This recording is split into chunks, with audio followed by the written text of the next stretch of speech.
అసలు వచ్చిందేంటి ఆదాయం? ప్రైవేటు సంస్థలకు మాత్రమే ఆదాయాన్ని సమకూర్చే రకంగా వ్యవహరించింది తప్ప తద్వారా జరిగిన లాభం ఏంటి? ఇవాళ జరిగిన నష్టం ఏంటి అనేది కొత్తగా? యా సార్, ముందుగా ప్యానెల్ ఉన్న పెద్దలకి అండ్ ఏబిఎన్ ప్రేక్షకులందరికీ గుడ్ ఆఫ్టర్నూన్ ఎవ్రీవన్.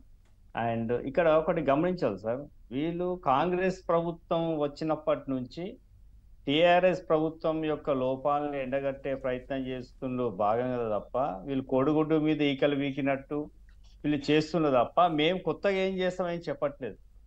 వాళ్ళ మేనిఫెస్టో కూడా గతంలో కనుక చూస్తే మా దానికి ఒకటి ఎక్కువ వేసుకున్న పేర్లు చేంజ్ చేసుకుని పెట్టుకున్నారు తప్ప కొత్తగా వేసింది ఏం లేదు.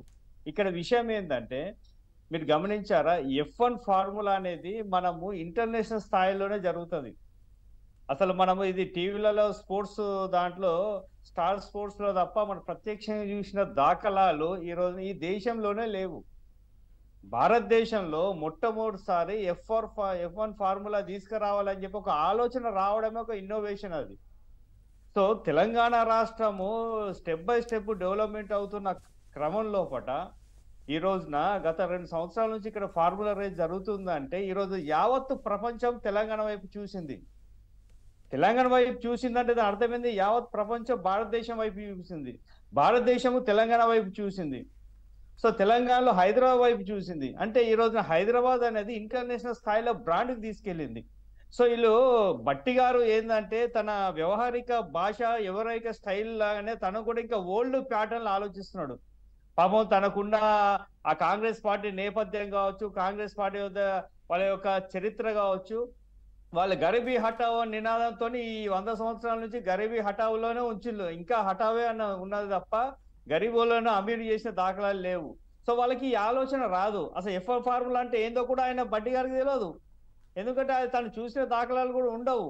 అలా నాకు తెలిసి వాళ్ళ మన్మన్లో లేకపోతే మునిమన్లు అడుగుతూ చెప్తారు వాళ్ళకి ఈయనకన్నా అప్డేట్గా వాళ్ళ వారసులు మనమల్లు ఉన్నారు ఈ రోజున.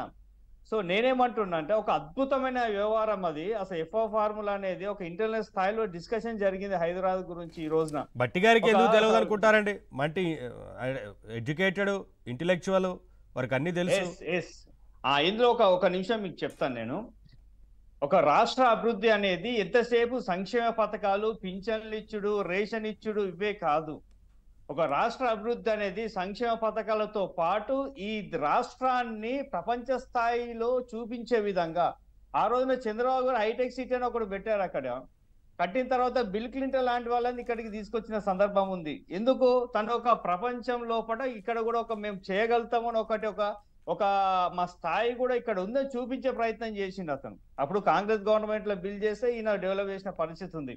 ఈ రోజున మేము కూడా ఏం చేస్తాం, ఈ రోజున మీరు గమనించండి, తెలంగాణ అనేది భారతదేశం లోపల చాలా సందర్భాలు నెంబర్ 1 స్టేట్ గా మనము ప్రభుత్వం నుంచి, కేంద్ర ప్రభుత్వం నుంచి అవార్డులు తీసుకున్నాం, అన్ని రంగాల్లో తీసుకున్నాం. ఇది సంక్షేమ ఏది సుబ్రత పరిశ్రమ దాంట్లో కూడా మనం ఉత్తమ గ్రామ పంచాయతీలో కూడా మనం తెలంగాణలో టాప్ 10 లో మనం ఉన్నాం. ఈ రోజున టాప్ 10 మనకు టాప్ 8 మన గ్రామాలకే వచ్చింది. అది కూడా కేంద్ర ప్రభుత్వం మనకి ఇచ్చింది. సో ఇంత అద్భుత నిర్మాణం వివిధ రంగాల్లో మనం తీసుకెళ్తున్న తరుణం లోపల ఈరోజు స్టార్ట్అప్ కంపెనీ లోపల మనం చాలా పెద్ద ఎత్తున startup company T Hub 1-2 phase ద్వారా మనం నిర్మించుకోవడం జరిగింది. సో దీంట్లో భాగంగానే కొత్త ఇన్నోవేషన్. అసలు బట్టి గారికి తెలియని విషయం ఏంటంటే F1 ఫార్ములా అనేది ఎక్కడ కూడా ప్రభుత్వాలు నిర్వహించవు. F1 ఫార్ములా ప్రభుత్వం నిర్వహించే ఏదైనా ప్రైవేట్ సెక్టరే దాన్ని ఆర్గనైజ్ చేసుకుని నిర్వహిస్తారు. ఇక్కడ మన హుస్సేన్ సాగర్ లోపల ప్రతి సంవత్సరం ఒక బోర్డు కల్చర్ ఒకటి నిర్వహిస్తుంటాం మనం. అదొకటి ఒక ఫెస్టివల్ జరుగుతూ ఉంటది. అది ప్రభుత్వం చేయదు, ప్రైవేట్ సంస్థలే చేస్తాయి. దానికి ప్రభుత్వం యొక్క అనుమతులు, సహకారాలు తీసుకుంటాయి. ఇది కూడా ఏంటంటే F1 అనేది మన ఊహకందని విషయం. భారతదేశంలో కూడా ఇంతవరకు ఏ స్టేట్ అంటే దేశంలో నెంబర్ 1 రాష్ట్రం చెప్పుకున్న గుజరాత్ స్టేట్ కూడా ఇంతవరకు నిర్వహించలే. మోడీగా ప్రధాని అయి ఉండి కూడా వాళ్ళకి ఆలోచన రాలే.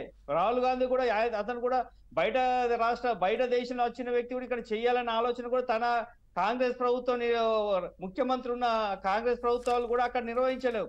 కానీ కేటీఆర్ గారు చాలా వినూత్నంగా ఆలోచించాడు కాబట్టి అద్భుతంగా సక్సెస్ఫుల్ జరిగింది. ఇంకోటి మీరు ఆ వ్యూ చూస్తూ కనుక హుస్సేన్ సాగర్ నడిబొడ్డు నుంచి అక్కడ సెక్రటరియట్, అమరవీరుల స్తూపం దగ్గర నుంచి అక్కడ ఐమాక్స్ థియేటర్ దగ్గర నుంచి ఒక అద్భుతమైన వ్యూలో ఒక 3 కిలోమీటర్ల ప్రాంతంలో పట వివిధ దేశాల నుంచి వచ్చిన వాళ్ళు ఒకటే స్టేట్ ఒకటే కంట్రీ నుంచి కాదా, ఒక నెంబర్ ఆఫ్ కంట్రీస్ వచ్చి అక్కడ వ్యూను ఒక అందం, ఒక హైదరాబాద్ ఇంత సుందరమైన ప్రదేశం అనే విధంగా వాళ్ళ యొక్క మనసులో ఒక టూరిజం ప్లేస్ కూడా డెవలప్ చేసే విధంగా దాని ఒక అద్భుత నిర్మాణం చేశారు. ఎటువంటి ఇబ్బంది లేకుండా దాన్ని ఆ రోజున మనము 2 టర్మ్స్ ఈ ఫార్ములాను రన్ చేసుకోవడం జరిగింది. అద్భుత సక్సెస్ జరిగింది. ఈరోజు వాళ్ళు కూడా ఈసారి ఉత్సాహం చూపిస్తున్నారు. దాని ఉద్దేశం ఏంది? ఇక్కడ ఉన్న రాజకీయాలతో వాళ్ళకి సంబంధం లేదు కదా, మీ కుళ్ళు కుతంత్రాలతో సంబంధం లేదు కదా, మీ పర్సంటేజ్తో సంబంధం లేదు కదా. హైదరాబాద్ బ్రాండ్ అనేది వాళ్ళ మైండ్ లో ఉంది కాబట్టి మళ్ళీ ఇక్కడ నిర్వహిస్తామని చెప్పి వాళ్ళు చెప్తున్నారు. దాన్ని మీరు ఎంకరేజ్ చేస్తూ తనిక బట్టిగా నిజంగా తనకు దూరదృష్టి సూక్ష్మ దృష్టి ఏం చేయాలా, ఫస్ట్ ఈ ఫార్ములా రేస్ ను సక్సెస్ చేయాలా. సక్సెస్ చేసిన తర్వాత సక్సెస్ఫుల్ గా మేము కూడా దీన్ని ఆర్గనైజ్ చేయగలుగుతాం, మేము కూడా దీన్ని ప్రభుత్వం నుంచి ఏమన్నా సహకారం చేసి సక్సెస్ చేస్తాము. తెలంగాణ ప్రజలకు దీన్ని ఫార్ములా రేసు ఇష్టపడే ప్రేక్షకులకు దీన్ని మేము ఎటువంటి లోటుపాట్లు లేవు నిర్వహించిన తర్వాత దీంట్లో ఏమైనా లోటుపాట్లు ఉంటే గత ప్రభుత్వాలు ఏమైనా మిస్టేక్ చేస్తే దాన్ని చూపించే ప్రయత్నం చేయాలా. ఇప్పుడు దీని ఉద్దేశం ఏంది? వాళ్ళు రాకుండా చేసింది అంటే దాని అర్థం ఏంది? గతంలో నిర్వహించినప్పుడు ఆదాయం ఎవరికి వచ్చింది? సరే, బ్రాండ్ ఇమేజ్ కాపాడాలి, ప్రపంచంలో నిలపాలి, ఇవన్నీ ఉన్నా కూడా ఆదాయం కూడా ప్రభుత్వం అంత ఖర్చు పెట్టి చేసినప్పుడు ఎవరికి వచ్చింది? రానప్పుడు ఇప్పుడు నష్టం ఏం జరిగింది అనేది వారు చెప్తున్నమాట. దీంట్లో ఒక మాట చెప్పన్నా, మన ప్రభుత్వ పథకాలను షో అప్ చేసుకోవడం కోసం పేపర్లలో టీవీలలో భయంకరమైన యాడ్లు ఇస్తాం. మనం భయంకరమైన యాడ్లు ఇస్తాము, పేపర్లో యాడ్ ఇస్తాం, టీవీలలో ఇస్తాం, పెద్ద హోర్డింగ్స్ పెడతాం. దాని మీద ప్రభుత్వం యొక్క ఖర్చు కాదా? ప్రభుత్వం యొక్క ఖర్చు అది కాదా? దాని ఆదాయం హోర్డింగ్ ఇవ్వడం ఆదాయం వస్తుందా? మన పథకాలు ఆల్రెడీ ప్రజలకు ఇస్తున్నాం కదా, ఇచ్చిన తర్వాత కూడా పెద్ద హోర్డింగ్స్ పెట్టుకోవడం ఎందుకు? పేపర్ యాడ్లు ఇవ్వడం ఎందుకు మీరు?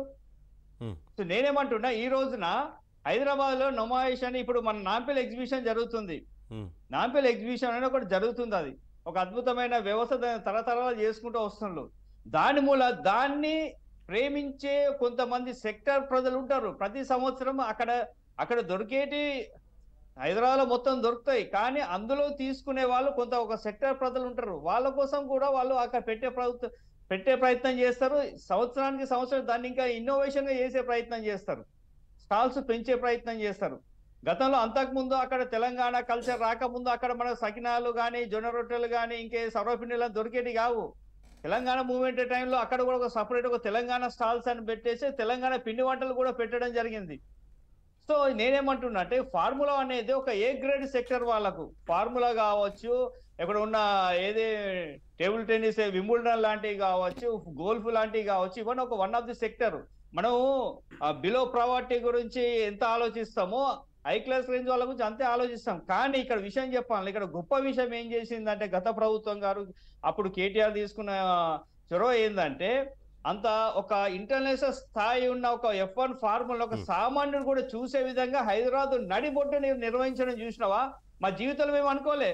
మా పిల్లలు ఇక్కడ ఇంట్లో కూర్చొని వీడియో గేమ్లు ఆడుతూ ఉంటే వాళ్ళకు జస్ట్ ఇది డాడీ నేను చూడాలనుకుంటే ఇది మనం పోలేమురా, మన కష్టం ఇది అని చెప్పి అనుకున్న తరుణంలో పడ మేము లాస్ట్ టైం తీసుకెళ్ళడం జరిగింది. They feel thrill. సరే, ఓకే, చెప్తున్నా దాన్ని ఎందుకు మీరు ఆలోచించారు? రోషన్ గారు మాట్లాడదాం. దాన్ని దీని మూలంగా ఎంత లాభం వస్తుంది, ఎంత నష్టం ఆలోచిస్తారో. కొన్ని బ్రాండ్ల కోసం కూడా ఖర్చు చేయాల్సిన అవసరం ఉన్నది. బికాస్ ఇప్పుడు సరే మాట్లాడదాం లింగయ్య యాదవ్ గారితో. సరే, ఖర్చు చేసైనా సరే ఇటువంటి ఈవెంట్లను తీసుకురావాలనేది కదా మీరు చెప్తా ఉన్నారు. ఖర్చు చేసైనా సరే ఇటువంటి ఈవెంట్లను నిర్వహించాలి అంటే ఖర్చు అని దీనిలో పెద్ద వేల కోట్లు కాదు కదా సార్. నేనేమంటున్నా దాని ఒక నెంబర్ ఆఫ్ ఆయన ఏం చెప్పిన ఒక 50 కోట్లు 100 కోట్ల గురించి మాట్లాడిండు. ఇప్పుడు 2-3 లక్షల కోట్ల బడ్జెట్ పెట్టే ఒక తెలంగాణ స్టేట్ ఒక 50 కోట్లు 100 కోట్లు కూడా పెద్ద అంశం అవుతుందా? మాట్లాడదాం. సరే, అవి చాలా ఉన్నాయి లోతుగా వెళ్ళాల్సిన విషయాలు. ఓకే, లింగయ్య యాదవ్ గారు, అంటే ఒక తిరోగమనంలోకి తీసుకెళ్లే రకంగా చేస్తున్నారు. ఇంత దారుణమైన చర్య ఎందుకు తీసుకుంది కాంగ్రెస్ ఇవాళ? మీరు విన్నారు ఇప్పటివరకు వారు మాట్లాడిందంతా. సో ఖర్చు చేసైనా సరే ఈవెంట్ను నిర్వహిస్తే పోయేదేంటి? ఇమేజ్ని ఎందుకు దెబ్బతీస్తున్నారు? ఇంత పెద్ద బడ్జెట్ ఉన్న రాష్ట్రంలో ఒక ఈవెంట్ని నిర్వహించలేని స్థితికి ఎందుకు వెళ్తున్నాం మనం అనే రకంగా మాట్లాడుతూ ఉన్నారు. ఏం చెప్తారు సమాధానం?